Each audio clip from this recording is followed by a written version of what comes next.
who I'm going to introduce, Alessio, has been in the portfolio for 7, 8 months maybe. But our relationship goes back a much longer period.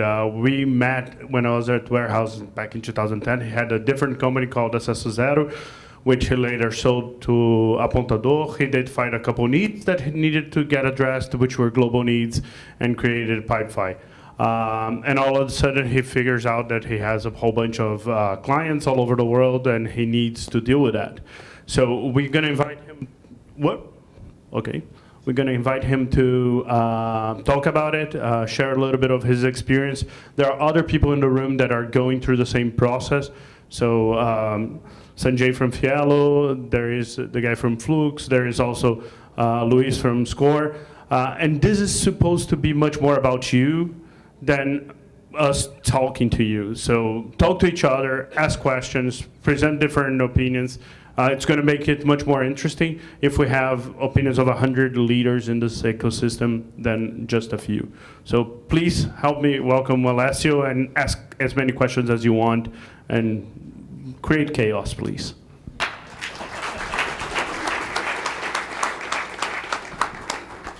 Hello guys, first of all, I'm really glad to be here talking for you. Lots of you people I admire a lot and I use as a benchmark for my life personally and the company as well. Like I did, they're organizing this huge event here today. And well, Rodrigo asked me to share a little bit about some things that we already discussed before. He knows pretty well how it's our growth history. And basically there are two things. First, why we decided to be global since day one. And second, how we are taking advantage on being a Brazilian company, but acting global. And how we are balancing team, the structure, what are the advantages, the strengths, and probably what are going to be the challenges you're going to find following the same path. First of all, why we started global? Actually, that's exactly because Acesso Zero, my first company, we created a really good business that was generated a lot of cash. It was healthy, it was really good. But I was just 19 years old, in the wrong place, Curitiba, with the wrong network. Didn't have access for a really good network of investors and everything. And it took us too much to grow the business, and we weren't able to grow as fast we had to. And when we found that we were ready to raise money, I went to meet Anderson at Redpoint, Rodrigo at Warehouse, Patrick at DGF. I think that almost all the Brazilian VCs I had the chance to chat and try to raise money, and everyone told me, I'm sorry, Alessio, the team is good, the business is good, but it's too late. There are several players with a lot of cash. This market is really competitive.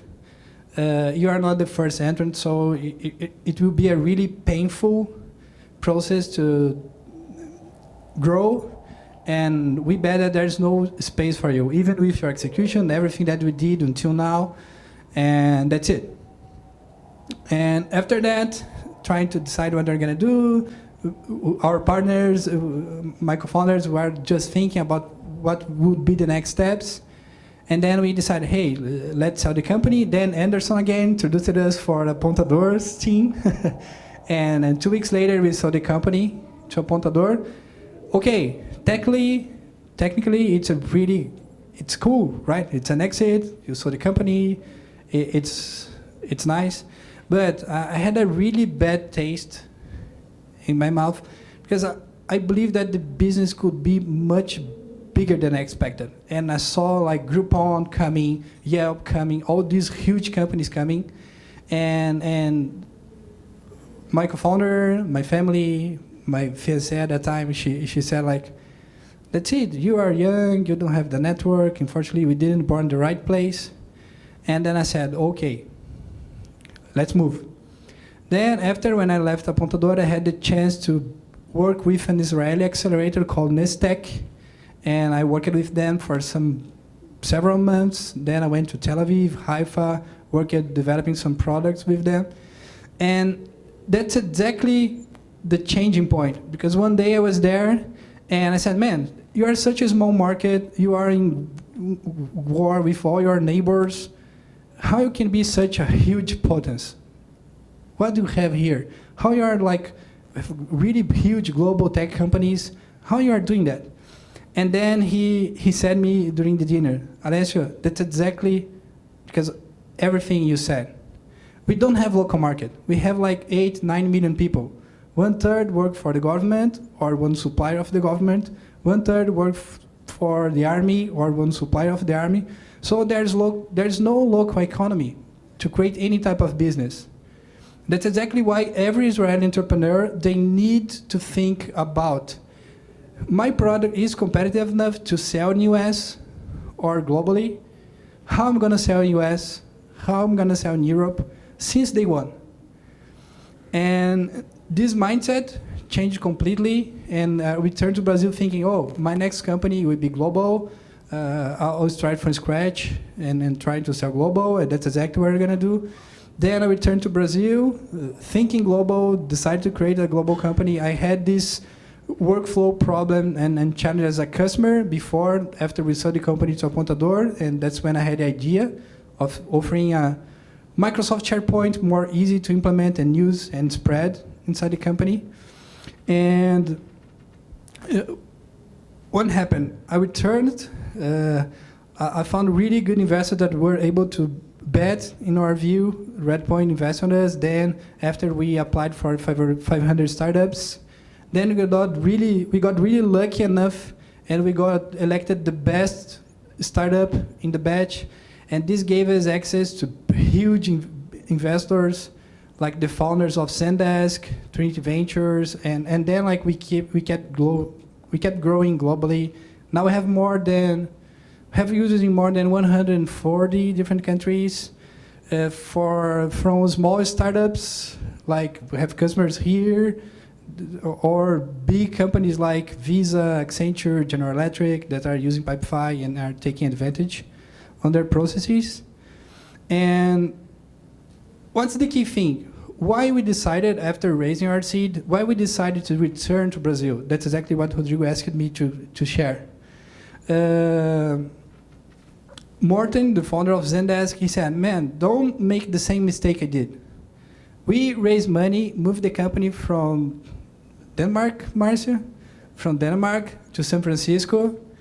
And then several years later, we did the same movement back. Actually, we kept the brains of the company in the Bay Area, but now all our development team and our operations team is spread among 11 different offices around the planet. And that's exactly the advantage. Because look, here in the Bay Area, you're going to find 20,000 software engineers.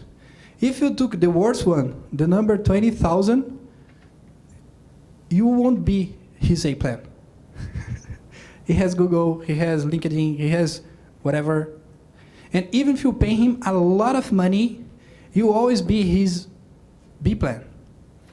Now, if you have the chance to be one of the first global companies in your country, you can do exactly what we did. Bring back your development center to your country like Brazil, and then there, what are the advantages? First, with the price of one desk here in the Bay Area, you can rent a space for 50 people in your country. If you pay half of the salary a software engineer gets in the Bay Area, you pay twice times better than an engineer in your country. Your engineers, they won't join your company just because of the money, but actually they are going to join your company because the challenge, because they had the same feeling you had. They had the feeling that they're born in the wrong country. They're born in the wrong place and didn't have access for the good opportunities. But if you are going to market globally and you show him the chance that they're going to have the chance to create global product that will impact millions of people, he will be proud and he will join your team. The first thing will be because of the challenge. And instead of trying to get the number 20,000 in the Bay Area, you'll be able to get the top 30 guys in your country. And these top 30 guys probably are among the top 100 or 200 in the Bay Area. and they don't have the same experience from big companies like Facebook or Google, but definitely they will be much more committed. They will work hard. They will be proud to work for a company. They will be proud to have big companies like Google or whatever signing up for their service and valuing their service. And this will be a huge point for getting the talents for a company. And that's exactly what I decided to do. Then we came back to Brazil and built our development center in Curitiba. And now we have we're starting to build a sales team in the Bay Area in San Francisco. We hired Matt Van Loa, the #1 guy at Zendesk in sales, the first sales employee there. And he's kicking ass, helping us a lot on several things. But the core of our operation is based here in Brazil. And actually we are taking advantage on that. And it's not just about being a Brazilian company, doing this, taking advantage on this, but if you look at almost all European startups, they are doing exactly the same. They kept their operations position there. Even I was chatting with the COO of Adro. They use the same. Their SDRs are based in Philippines. And they are leveraging in terms of cost by doing this type of thing. So that's it. I'll make an open chat. There are several other entrepreneurs with really good experience that can share. I'll start the discussion. When you think about what was most different in going to a global market, what are the capabilities? Is it development? Is it technology? Is it marketing, CS? What really needs to be adapted to a global marketplace? I think first of all is you need to be almost 100% product focused. Because if you are comparing globally, your customers, they have options from everywhere. And in our case, we are a digital product. Our users get value by using our product. We're not like a marketplace or something like that sometimes the product is not so good, but it gives a lot of value. So we had to be really, really product focused. And that's something that I saw a huge different mindset is how they value UX, UI, product design, and the quality of engineering, scalability, and this type of stuff. That's a completely different approach. Definitely, if you look at even like the small startup, it's like on their Series C or Series A, definitely like the designer is among the top 3 best paid guys in the company. And I don't see yet this here. And it's funny because people always ask, Alex, why do you invest so much in design? You are always refactoring your interface. You're always improving and improving and improving. That's exactly, because I want to not be like the biggest product. We look at really specific problems that are workflows, and we are going to be the best player in this field. And that's why we're iterating so much and we're investing so much on the product and in design. But then the first international talent that you bring is a sales guy. Can you explain a little bit why you did that?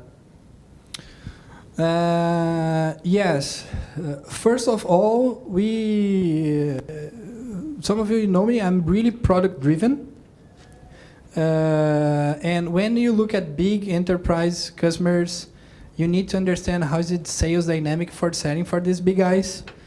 And definitely the funny thing, like I heard from an advisor in US, man, don't tell that you are Brazilian. Because just to make you realize, you're a B2B software, you're going to store their own data, and you, as a Brazilian founder for a small startup trying to sell for a big US enterprise company, is like you trying to buy a SaaS software from Bolivia or whatever. And so, man, just hide that you are Brazilian. And for these big customers, hire a US guy that know how to sell for US customers, that don't have accent, that is blonde, has blue eyes, and they're going to be the face of your company. And man, then on your IPO, then you can go to the stage with a Brazilian stand by. That's it. Because Americans, they think that just Americans understand their needs. American companies, they think that just American companies understand their needs. So at least for the bigger deals, they need to talk with American people. It's hard to tell this. I don't feel proud to tell that I myself that we are a Brazilian company, but that's the reality, unfortunately. And if you look at our website, you won't find that we are Brazilian. Probably you're going to think that we are. Actually, you're going to see there, 4th Street, actually Mission Street, 4th, 60th floor. That's exactly the address of 500 startups. But it works. Oh, that's great. Thanks for sharing that insight. It's funny, in Silicon Valley, I also share the perspective that it's somewhat provincial. Even though there's people from all over the world, you have to look and feel like Silicon Valley. It's really interesting. I want to ask you a question, if that's okay, Alessio. Then I'd like to suggest that a few other people in the audience address the same question, which is, what was the one and single biggest surprise or shock that you had that was unexpected from your international expansion?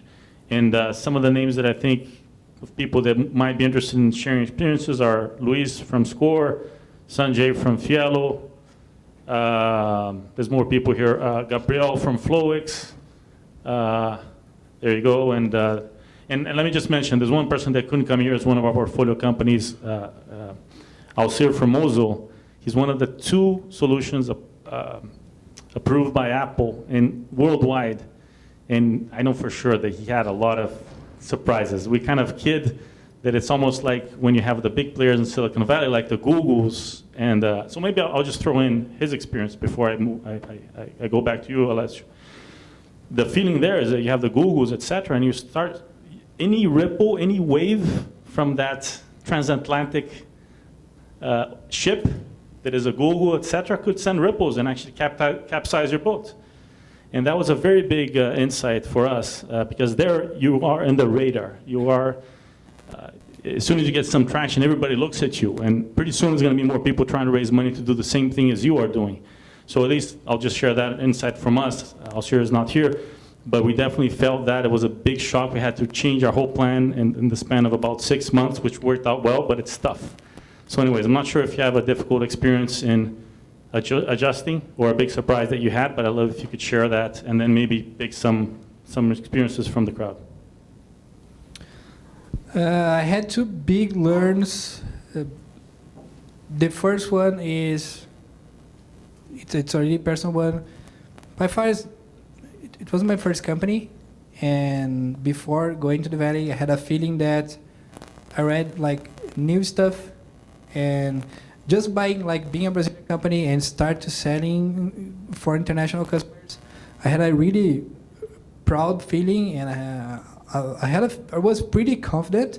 And then they don't give a shit for this, and actually, the average bar is much higher. When everyone tells oh, they want to see the next unicorn, the 1 billion company, it's real. The difference now that you need to make money since the beginning.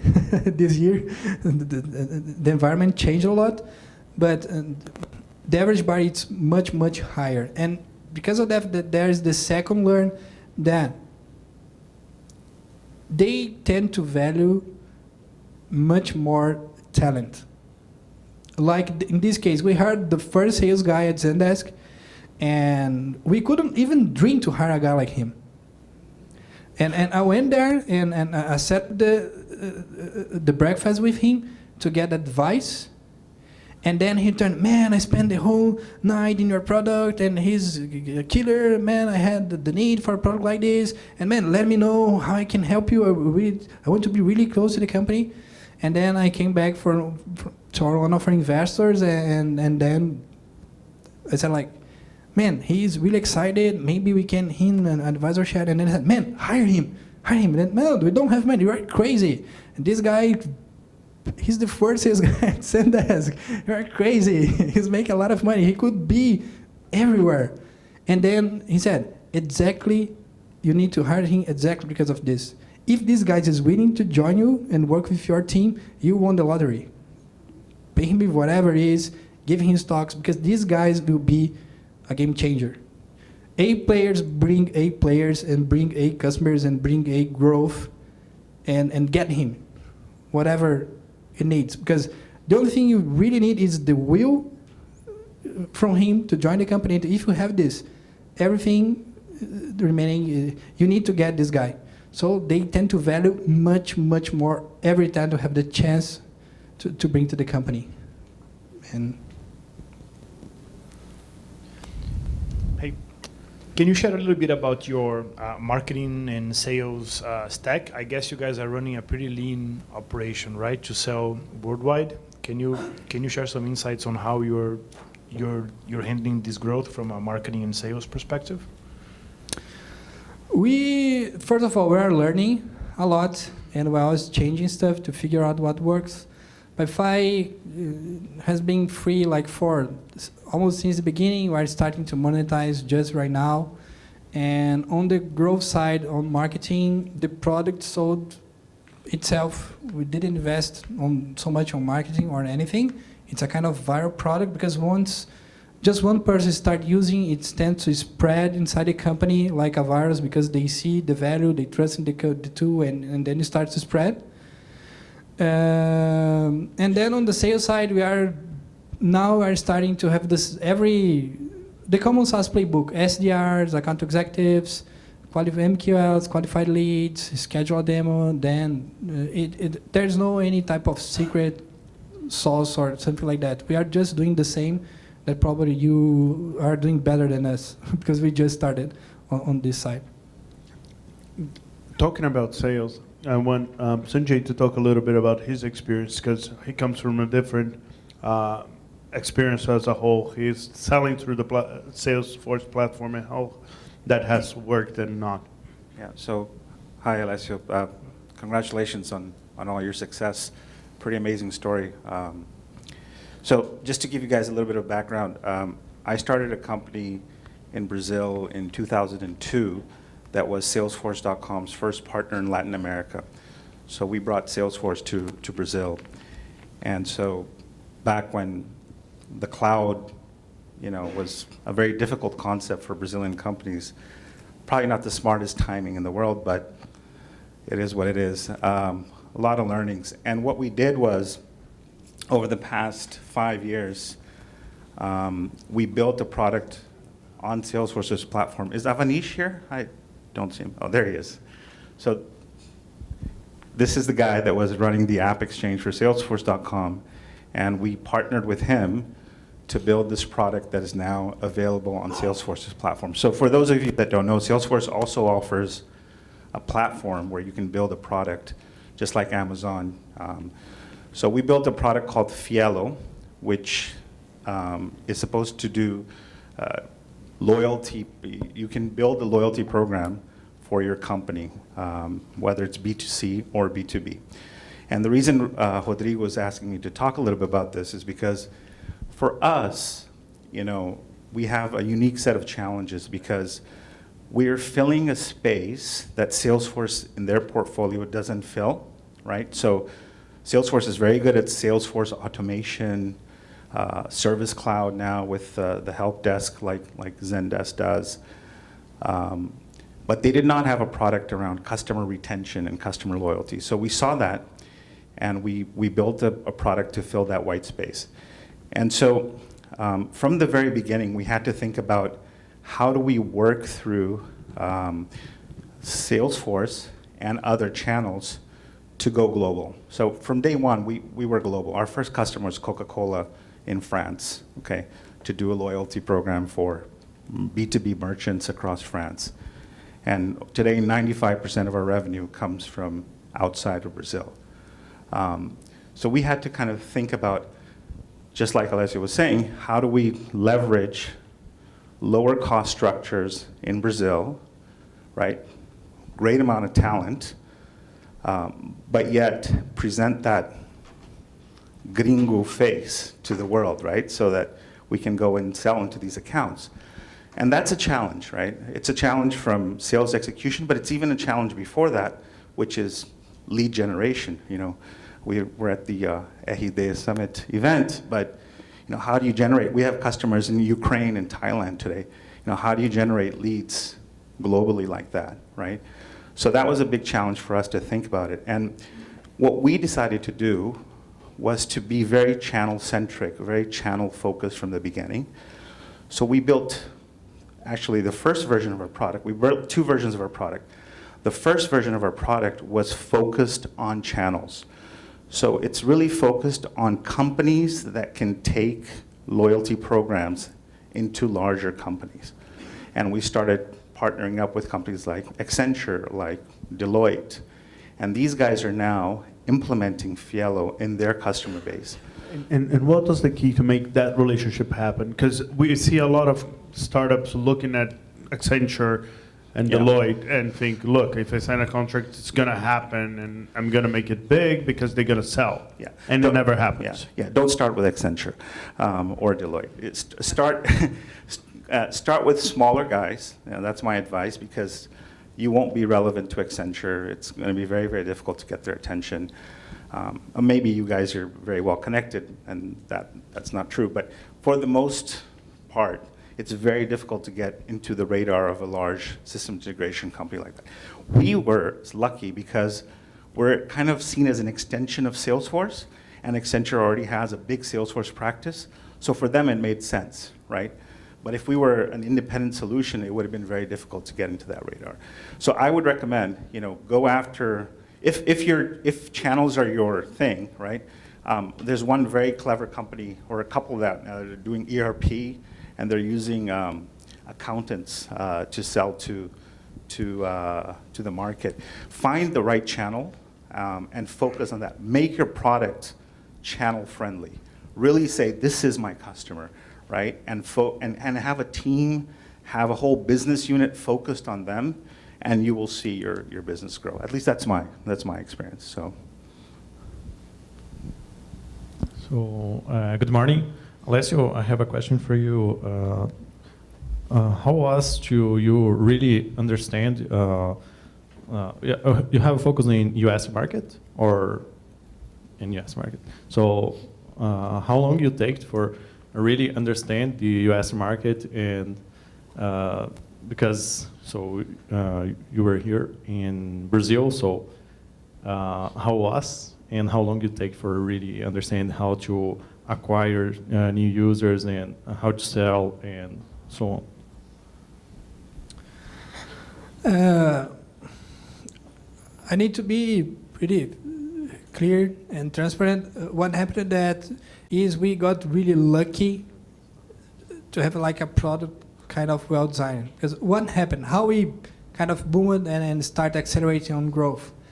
Actually, I started the product in November 14, and then we kind of iterated on a closed beta for 5 or 6 months. But I remember on April, we opened for free signups. We kind of soft launched. We didn't tell anyone, just like to check what would happen.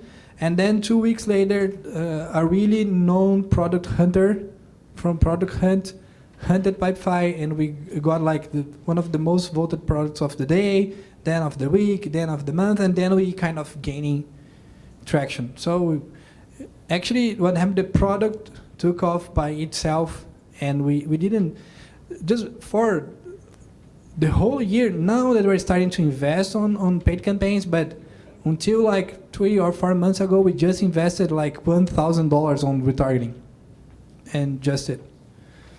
So I just can't tell, because that's not what happened with us. The product took off on the freemium version and kept growing.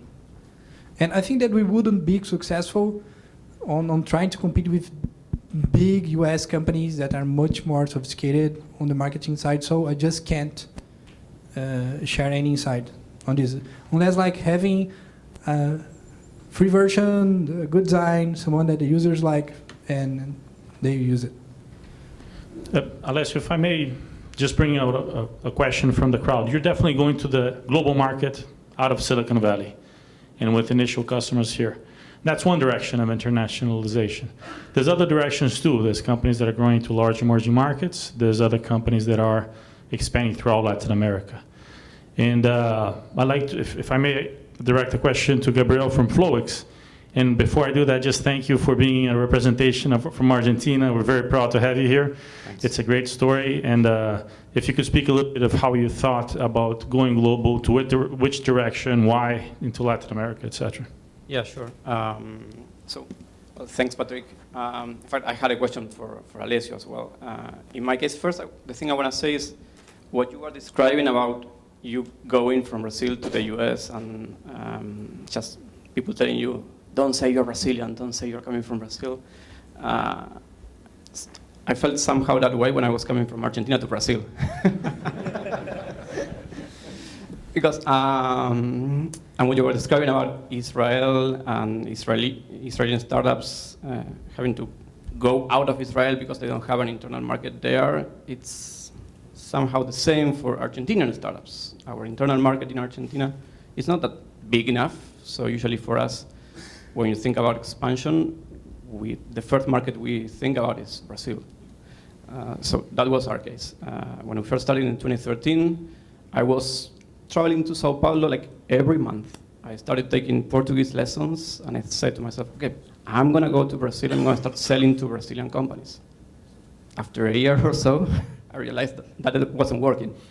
So what I did was, hey, I need to find a Brazilian partner here. So we hired a country manager. Yeah, we assigned a big stock options for that guy. So this is going to be the way we are going to enter the Brazilian market. Because myself, with my best Portuñol or my best Portuguese after that, I was not going to be successful. So 2 years after that, now Brazil is 50% of our market, our revenues.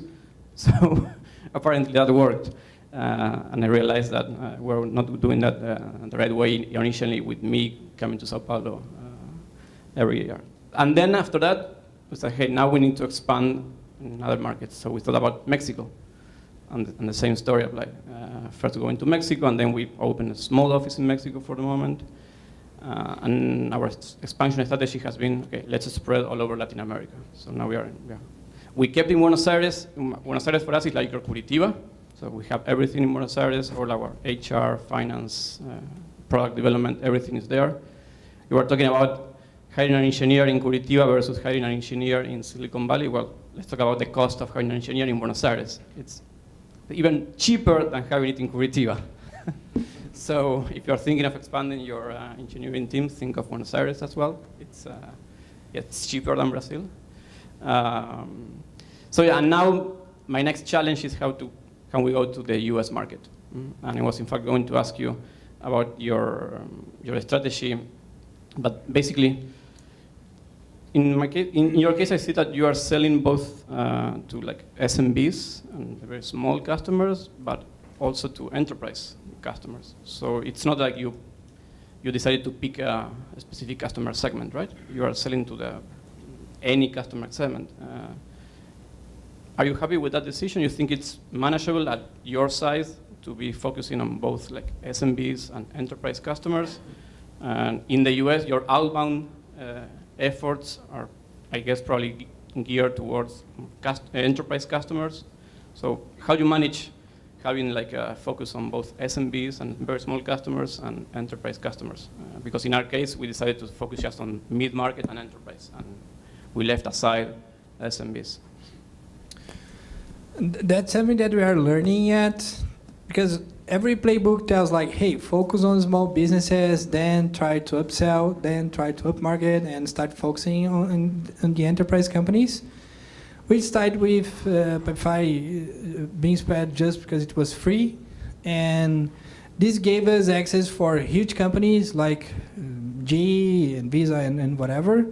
But we are learning, and we are just like exactly on thinking about taking a decision or just on, because everyone knows, hey, enterprise are pain in the ass, they're really complicated customers, but actually the companies that are more valuing us and are getting more value, that are exactly these big companies, big company like Accenture on their BPOs, that are huge company that with huge needs, they need to be self-sufficient because they are BPO. And these are the guys that are willing to pay more, and they're spreading like crazy, expanding their accounts almost every day. And we just don't know yet. Because like for the small businesses, if like Pipefy was free, okay, they need a space to collaborate. But once we start like getting money, or they won't pay enough, or they churn, or they ask us a lot of support in the end. And on the other extreme, where getting access for big companies, and we have like really promising deals that are already starting to convert, and they're expanding a lot. So we just don't know what they're gonna do. My personal vision. I have a fear to close all the doors and start focusing just on enterprise customers, because first, it's a big risk. Second, I can't see how we would reach such big companies like we had the chance to, like GE, or we had users from everywhere, MIT, Uber, Nike, several different companies, and we would never have the chance to reach them unless with a freemium product to use the backdoor to get inside these companies. So personally, probably I'll tend to take a decision by offering a free tier or something like that, and use this free tier to join the backdoor on these big companies. So you're in using US. like maybe the Slack strategy or Hootsuite strategy, like beginning with maybe a freemium model for SMBs and using that to grow up market. Yes, exactly. I was thinking in the beginning like, oh, we're gonna make money with the SMBs, but now I'm even considering like giving the product for free and whatever. Or these companies will get mature one day and we will start paying a decent amount of money, or this free tier will give us access for these big companies that are using and are getting a lot of value and are valuing the product on the way it had to be. A lot of startups are going to be happy if you give for free. We have questions for space for 1 or 2 questions, really short.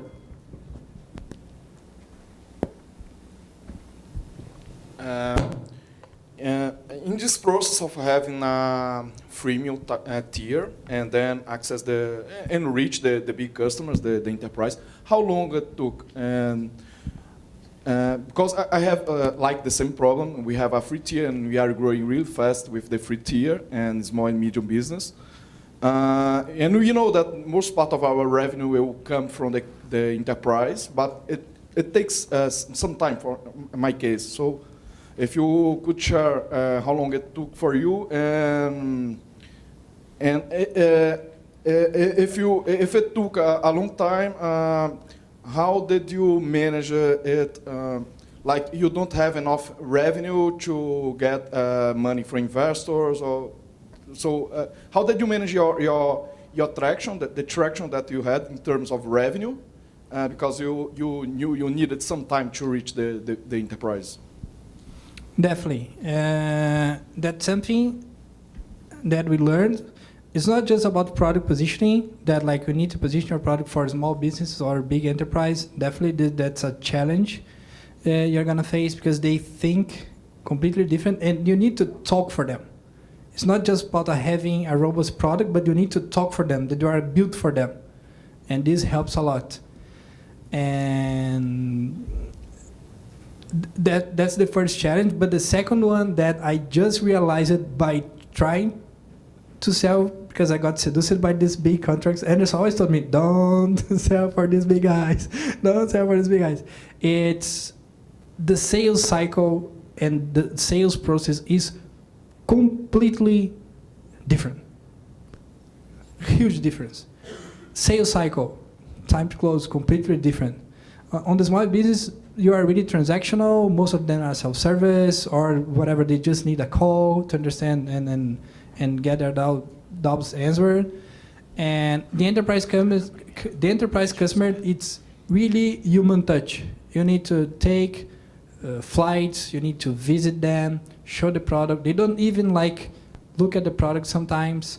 Analyst heard about Pubify, tried, liked it, and wanted to show for his boss. Then he asked us to go there and show how the product works. But definitely, you need to talk with at least like 8 or 10 people in order to get a decent deal. And definitely, the sales cycle is completely different. And that's something we are learning. And I just don't know yet, because what happened? We've been growing really fast for free. And then, I was chatting, I don't remember. It's a kind of organize a party, and I had a pool with a lot of heads in the pool, and I thought there was a lot of money. And then when I decided to get the water down, what happened is like there was just one big guy. All the other guys were child using desks, and they were complaining about the product, asking new features. And actually, the guys that have real problems and value the product a lot are just a few, and these guys are exactly the big ones that I wouldn't have the chance to sell. So we are learning. It's sort of a comment. Hi, Marcio from Zendesk. We're obviously huge fans of PipeFi. Someone was talking about going to market, if you should do SMBs or VSPs or how to go to market. I spent a lot of my last quarter in APAC, in Asia, with the Zendesk founders, Mort and everyone, and we invested a bit in India. And the strategy was basically, at this point at the company, we are focused more mid-market enterprise. However, going to a new market, we went to India and we're like, free Zendesk for everyone. So went to events, 2,000, 3,000 codes, everyone free. Because it was all about gaining market share, So it really depends on your strategy. Going to the US, same thing. To your point, to Alessio's point, which is fantastic. It depends a bit on your product, but VSP, SMBs are going to give you the market share you might need to have the conversation with enterprise. So that's basically the strategy we use as Zendesk in new markets. And I'm happy to share more offline if you want to, but it works for us. But one thing is really important, and we had this conversation before, is self-service, of course. Going to new markets, people being able to buy quick, fast. You activate a lot of accounts if you're thinking globally, right? And I think it has impacted you guys hugely. I'm going to squeeze one last question. Really fast one. What do you think about going global? We need a lot of money to do that. I wonder here, how big is your team, and how the team is divided? Good question. First of all, we got global traction, and we were just 4 people in the company before going to 500. So if you are just a specific description, if you are a freemium product and you have a global product and it's in English, probably it will take off. If you solve a real problem and people get happy from your solution. And by having a freemium product, it will spread, and we have access for companies with real business problems that are willing to pay. And now, after we raised our pre-seed, Anderson, how we can tell, our pre-seed with Valor and Redpoint, then went to 500 startups, then we raised a pretty good seed round with the founders of Zendesk, Marcio, one of investors as well, and then now we have we are on 25 people, half engineers, the other half customer success, half sales. That's how we are balancing. Alessio, thank you very much for your time and insights. Much appreciated.